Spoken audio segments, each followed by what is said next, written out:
In sacred geometry, the scientific cube is a three-dimensional solid object bounded by 6 square faces, facets, or sides, with 3 meeting at each vertex. It has 6 faces, 12 edges, and 8 vertices. The cube is the only regular hexahedron and is one of the 5 Platonic solids. So what is it about the cube, also observed as a square, that makes it so powerful and abundant in our world today? Find out next on this episode of One Hit Wonder Decodes.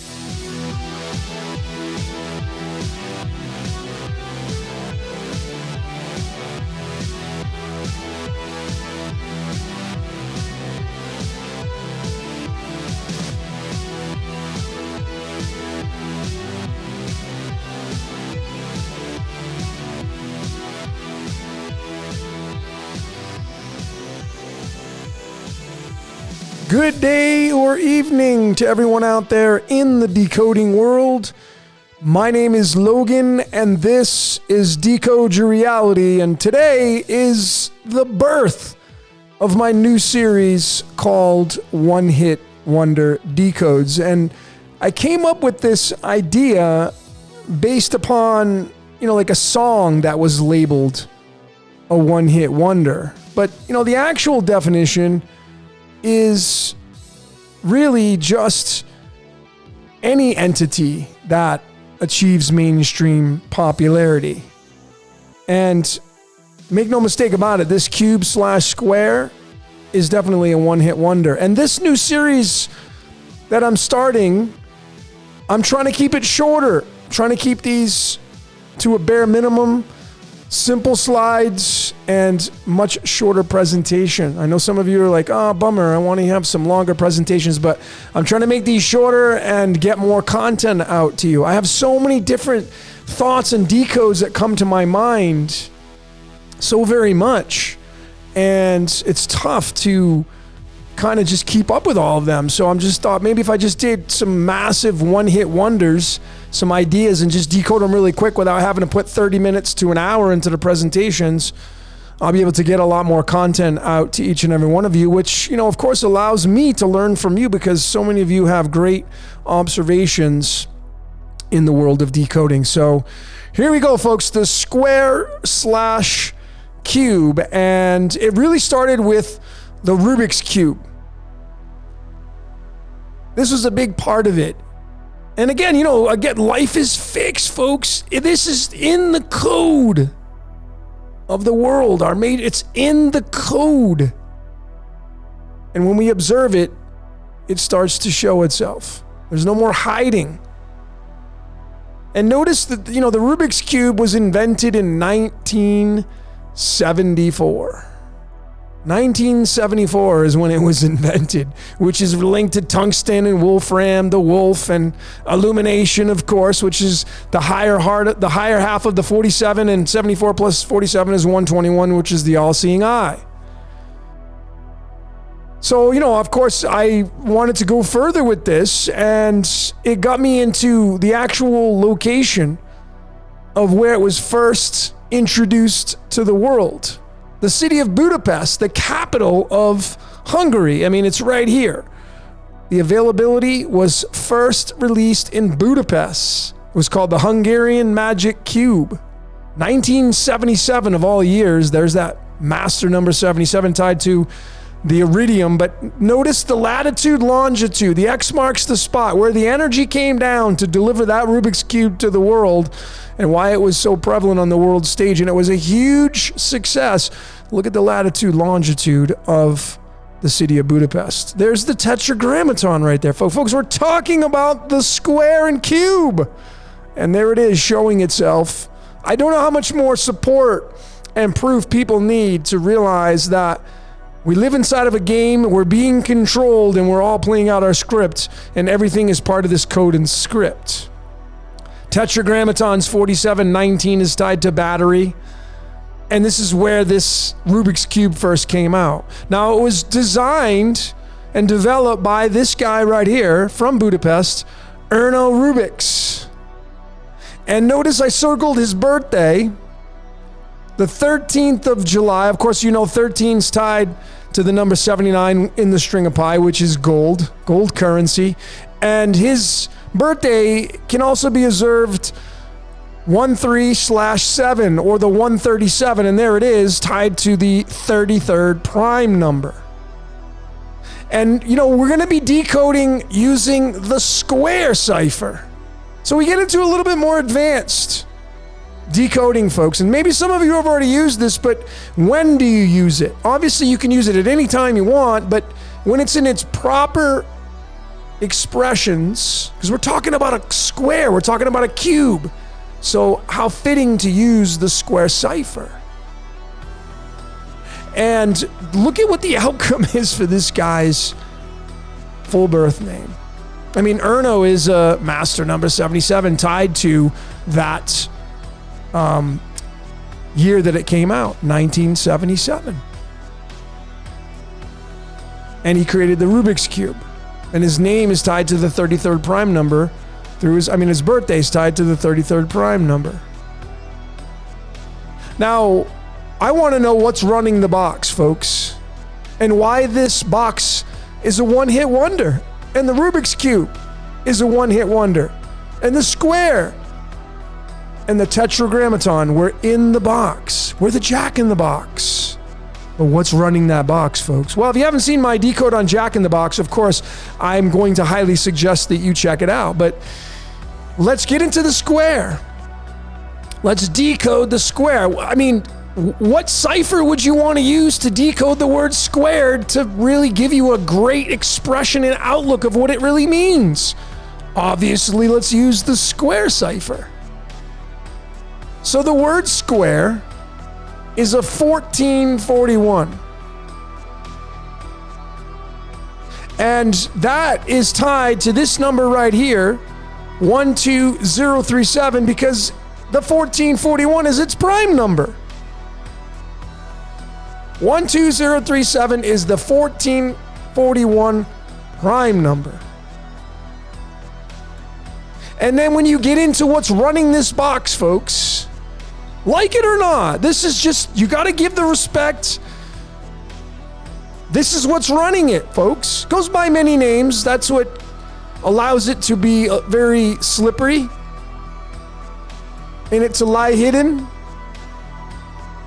But the ancient Israelite god that came out in the Iron and Bronze Age, which is wrapped around Yaldabaoth, but it's the YHVH, which is the God of the Bible. And what is the Bible? It's a square. And notice the outcome of the YHVH, 1237. And we come back over here, and there it is. The 1237.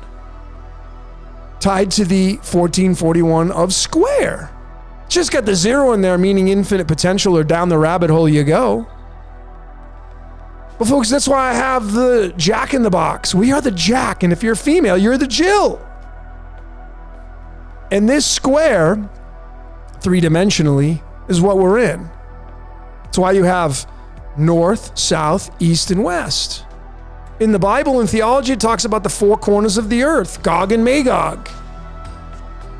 And this cube, when you move it certain ways like this, you turn it on its side, it fits right into the Star of David, which is called a hexagon. Which is why the Star of David is listed in theology. And who wrote the Old Testament? The Jews did. And of course, there are plenty of them that wear the cube on their head, paying tribute to that character. And of course, there's the letter Y right there, folks. Linked to Yttrium in 88. And it's in everything in our matrix reality. It's in trees and branches, and so the Y is everywhere. It's in our circulatory system. We're in the square, folks. We're in the box. And this is what created the software. So, then let's decode cube, because it's Rubik's Cube. Separate word, cube, square, but cube is the three-dimensional shape. That's a 479. And of course, it's a prime number. 479 is the 92nd prime number. 92, of course, is linked to the element uranium. That's U. The letter U, like you. Hey, you over there, you. Pointing at you. It's you and me, you. You don't have to spell out you. You can spell it with a Y if you want to. You know, Y-O-U, but that's just going to go right back to the Y, the U. Hey, you. But of course, 92 is the element uranium. It's right here, folks. Uranium, 92. Uranium.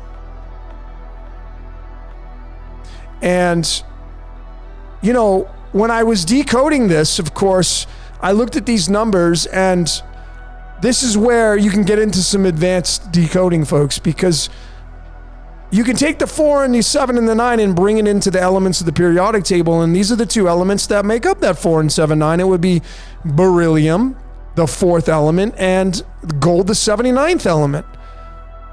And remember, folks, if you tie this into the chakra system, what is the 4th chakra? It's the anahata, the heart chakra.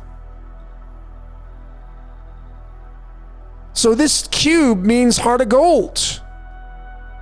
You could even decode Neil Young's song called Heart of Gold. I was going to do that and I didn't, but this is what popped into my head. The song by Nirvana off their album In Utero called Heart-Shaped Box. Came out on August 30th. And of course, the new age name of the YHVH, the Tetragrammaton, is Jehovah, which is the demiurge. The Gnostics call it the demiurge, the one that keeps you stuck in prison in the box. And I think the way to get out is to recognize you're in it. The way to get out is to recognize that you're in it. So, you know, when you take this number right here, going back to what's linked to square, 12037, we say that, folks, and there it is, 12037. It's a 4779. So naturally, I'm going to break it apart and I'm going to bring it into the periodic table. So, you know, I'm not just showing, again, this is new, but folks, clearly you can see the power in this and the expressions, clearly making sense. And now, going off of the square, you have silver and gold again. And most of you already know what the 47 is. It's tetragrammaton. So it's the tetragrammaton and the gold. And when you do the alchemy of these two, using that trusty calculator, look at the number you get. The 33, with that 0 of infinite potential. It's the 33. So this is my last slide, folks. I told you I wanted to keep this short, and I brought this out. I want to narrate it because some of you had some great pieces to say about this, but clearly, folks, and I want to make it clear, this is not about being anti-Semitic, okay? This is not about picking on anybody. I'm just clearly defining our reality. That's all I'm doing. These are my opinions and truths. But I think when you decode it the way I do, matter of fact, I know when you decode it the way I'm showing, the way you guys and gals are showing, clearly you can see what's running the box. I mean, Saturn is from the Romans and the Greeks. From the Hebrews, it's the Star of David. Jesus said he was the offspring of David, so he's directly connected. So you got to utilize this whole thing. And it's the number 44. That's the original spelling in the Hebrew, matching the word gold current, matching the word Jehovah God. And of course, the hexagon is that cube, three-dimensionally inside the Star of David, and that's a 74, which is a match of the words cross and Jesus. And if I want to really get technical about it, folks, I go right back to the beginning. And this Rubik's Cube came out in 1974. So as you can clearly see, folks, the square/cube is a one-hit wonder. It deserves that recognition. And you can clearly see it's in the script, and man's being used. This guy was being used to come out with the Rubik's Cube, and he's coded with this birthday for a very specific reason. There's the 33. I mean, his birthday is a prime number, and it's the 33rd prime number. And then you go down here, and then the box, the square, is silver and gold, which has got an alchemy output of 303, which is the 33. Folks, come on, can you clearly see the code going on here? This is true code. This is the code we're observing, like a software writer writes code. This is the code of the world that we live in. We're living inside of a game. We're playing a game. Everything's contained in that game. Everything, folks. And this does too. So it's just a matter of what you're going to give your energy to. Remember all about that gold currency? What do you give your gold to, folks? Do you give it to the box? Do you give it to the square? Or do you want to get out of that? Maybe be Jack and the Beanstalk and make the bean and put, plant the seed and climb the hell out of here. So that's all I got for today. My name is Logan for One Hit Wonder Decodes and Decode Your Reality. Thank you so very much for watching.